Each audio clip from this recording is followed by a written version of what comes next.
My guest today is outraged over a recent decision by the Obama administration to expand the use of Miranda rights. Congressman Mike McCaul represents the 10th District of Texas, stretching from Houston to Austin. He's on the phone with me right now from his office in Washington. Congressman McCaul, welcome to TruNews. Oh, thank you. Thanks for inviting me. Well, tell us, where's the latest place that Miranda rights are being used? Well, as you pointed out, it was designed to be used in the United States. Unfortunately, what's happening now under the Obama Justice Department is that these rights are being ordered to be read to high-value enemies captured on the battlefield and held at detention facilities in Afghanistan. I'm a former federal prosecutor. I come from that world, but to treat terrorists as criminal defendants when in reality they are enemies of war is just outrageous. Khalid Sheikh Mohammed, the first thing he said, he being the mastermind of 9/11, after he got captured was, "I'll talk to you guys after I get to New York and see my lawyer." Of course, he wasn't given that opportunity, thank God, because the information we got from him disrupted many plots that would have killed thousands of American lives. And yet now the Obama administration wants to apply, this idea that Miranda now applies to, these enemies of war, Taliban, Al-Qaeda, people who are captured, in Afghanistan and in Pakistan, and now we have to read them the rights on the battlefield. And the first thing you say when you read the Miranda rights is you have the right to remain silent. So if these high-value detainees remain silent, we get no intelligence, and therefore we can't protect the American people from future terrorist attacks. This is absolutely outrageous.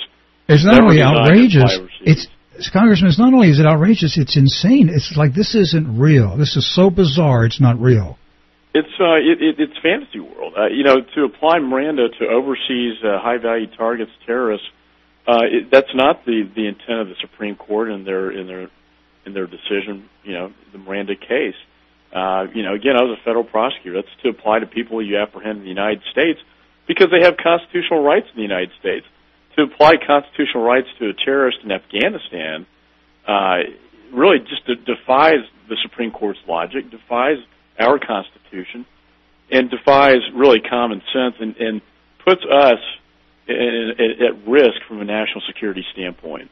I can't picture in my mind U.S. Special Forces in Afghanistan or Iraq risking their lives to apprehend an Al-Qaeda terrorist and bringing the rascal in to a U.S. base, and then an attorney or some government official from Washington taking the terrorist aside and reading him his rights. It's like this can't even be happening.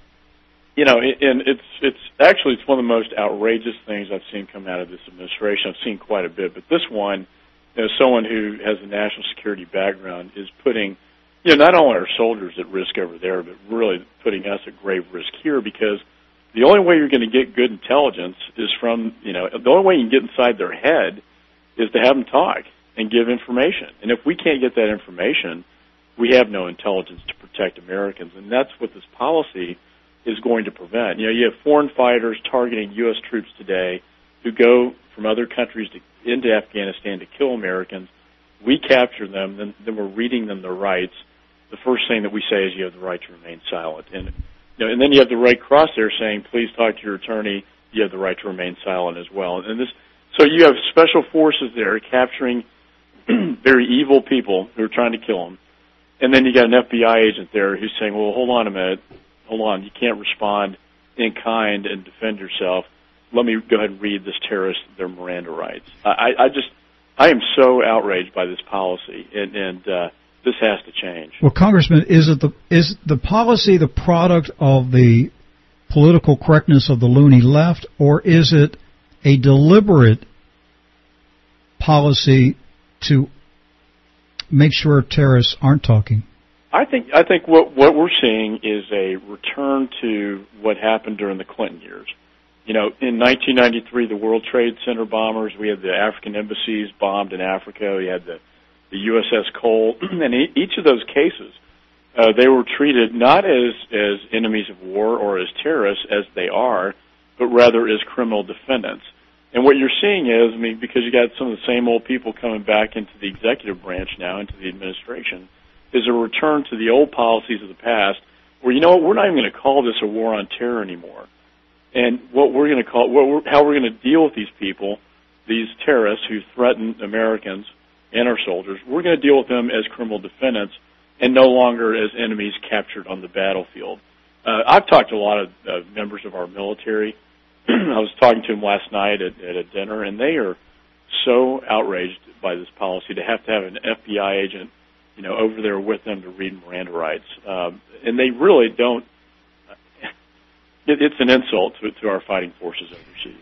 I've talked to individuals who have close contact with military and intelligence officials, and he's telling me that what they're telling him, this is all secondhand, is that the frustration level is so high that a lot of guys are talking about quitting. They just well, I mean, talk about a morale killer. I mean, you know, the rules of engagement were bad enough for these guys, but then we tell them that, you know what, when you encounter a terrorist who's trying to kill you, you're going to have this FBI agent read him his rights and let him get lawyered up in Afghanistan.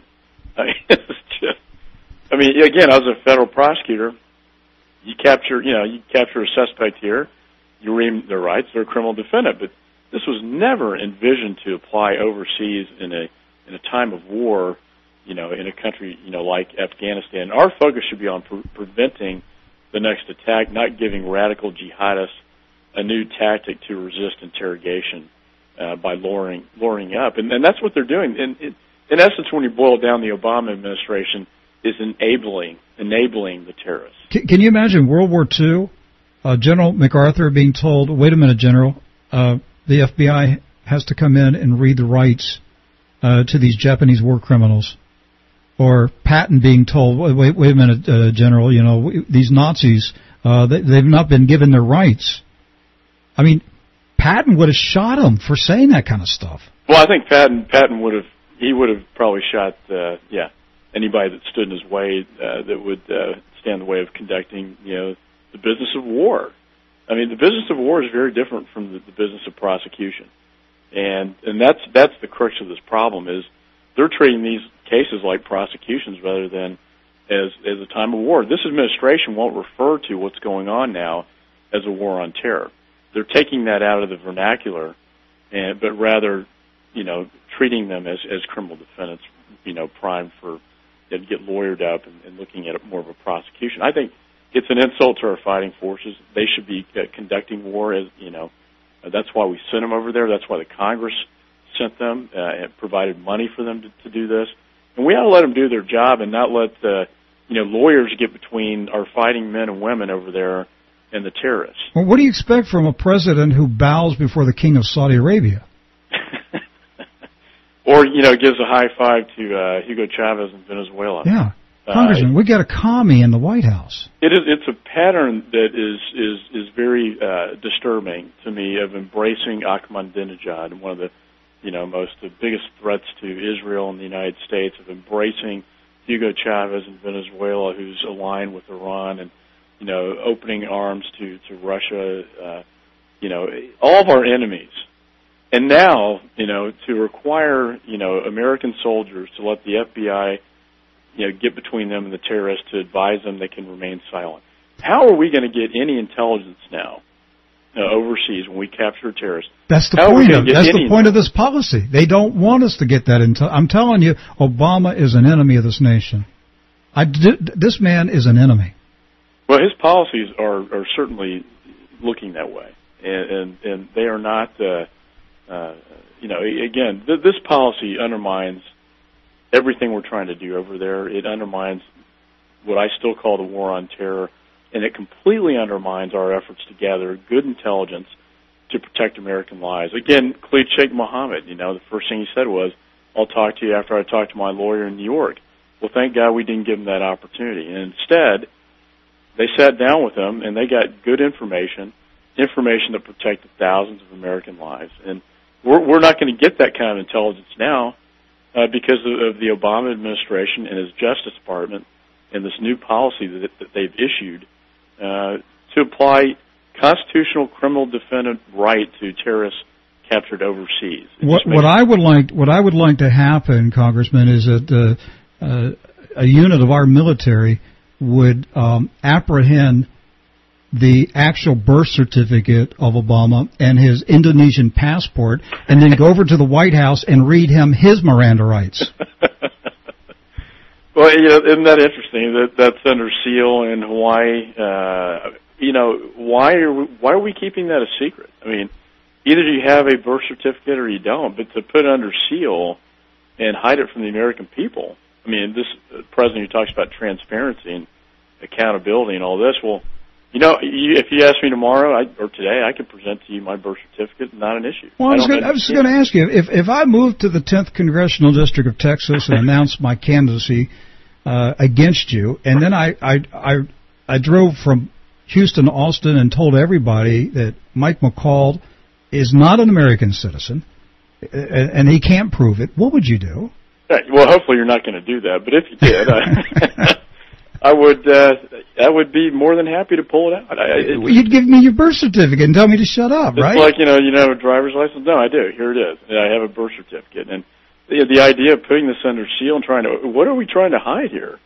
Either you're born in the United States or not, but to put it under seal, I think that act alone raises so many questions about the validity under the Constitution of this president. Well, what about the soldier, Stephen Cook, who asked not to be deployed to Afghanistan, and that decision was revoked 2 days ago, and then we learned today through World in a Daily that the Pentagon pressured his employer to fire him yesterday.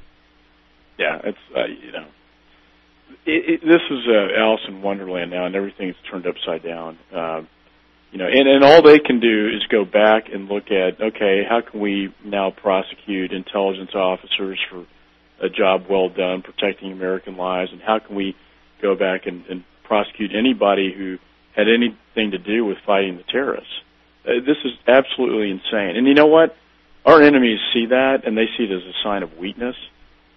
It's not a sign of strength. Hey, you're on the Homeland Security Committee, aren't you? Yes, sir. Do you have any thoughts about this bizarre video that was on YouTube last week of the Statue of Liberty being decapitated? Again, this was a YouTube video. They basically cut the head off the Statue of Liberty. It's a free country, but it was very, very offensive. And who are these radicalists in the United States? But do you think that was a prank, or do you think it was a real serious message to us? Well, I think it's being investigated. I mean, it needs to be taken seriously. I mean, it's either a very, very sick prank or it's something. The radicalization process, of people in the United States towards Islamic jihadists is a real issue that we need to be looking at. And Americans going overseas to Pakistan and coming back to the United States is a real issue that we need to be looking at. If they have people with legal documents to get in and outside the United States, that's what they're looking for. People who can come over, train, come back inside the United States. And I will say this, and I hope I'm wrong about this, but every president in this modern age of the war on terror, whether it was in 1993 World Trade Center with Bill Clinton or President Bush after September the 11th, they like to test presidents in their first year of their presidency. So we had the World Trade Center in 93, we had September the 11th, first year of the Bush presidency. They see a lot of weakness now with this president, and there's a lot of speculation now in the intelligence community about as to whether they're going to test this president and see how he responds. And I think that's very likely. And again, I hope I'm wrong about that, but I think that's a very likely scenario. One last question, Congressman, I'll let you go. Is this cap and trade bill going to make it through the Senate? God, I hope not. It's been put off pending all the appropriations bills. I think that's a good thing because the longer it's out there, I think the more longer the American people have to look at it and realize how bad it is and how much it stinks. And this cap and trade is going to it's a failed model that failed in Europe 2 times already. I don't know why we have to import all these ideas from Europe, is that they have, they're so much smarter than we are. So we have to import all of their ideas of European socialism, whether it be their energy policy or now as we debate the healthcare reform. They're importing a sort of the European model of national, socialized healthcare now into the United States, and this is a dangerous course for America at a time when our economy can least afford it. Well, you think maybe the reason for it is so it's easier to harmonize the U.S. into a one-world system? Well, I'll say this. They haven't had the White House and the Congress in a long time, and they've had this stuff bottled up for years. And now they've got the opportunity to do it, and they're going to do it quickly because they know in an off-election year they can get it through. They're cramming it through. They're not going through the committees as they should. They aren't letting us debate it or offer amendments. They're just simply throwing the stuff on the floor, up or down vote. And their strategy is they know the longer it's out there, the worse it's going to get. So their strategy is to get this stuff passed as quickly as they can, so they can get it done. And it does put us right in the sort of middle of the European socialism model, which is not where the United States of America. I talked on the 4th of July about how we declared our independence from England and Europe. Our founding fathers would be just horrified if they saw the extent of the spending, the $1 trillion deficit that we just hit yesterday. This is not what they envisioned for this country.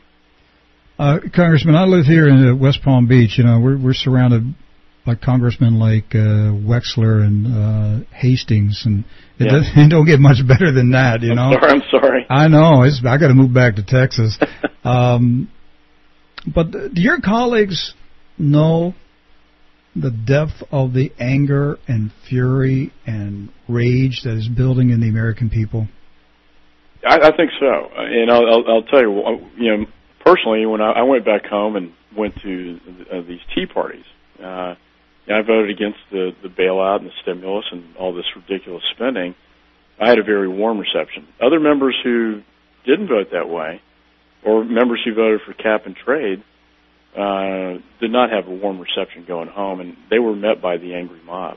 And I think every member is seeing this, and Pelosi is twisting so many arms to get this agenda through, even though a lot of these more blue-dyed Democrats they're very, very nervous because when they go home, they know they're going to get hit hard by doing this. And it's obscene, when they got the cap and trade bill passed, the amount of jockeying, the president offering stimulus dollars in their districts, offering them earmarks on the House floor, which in my view is tantamount to legalized bribery.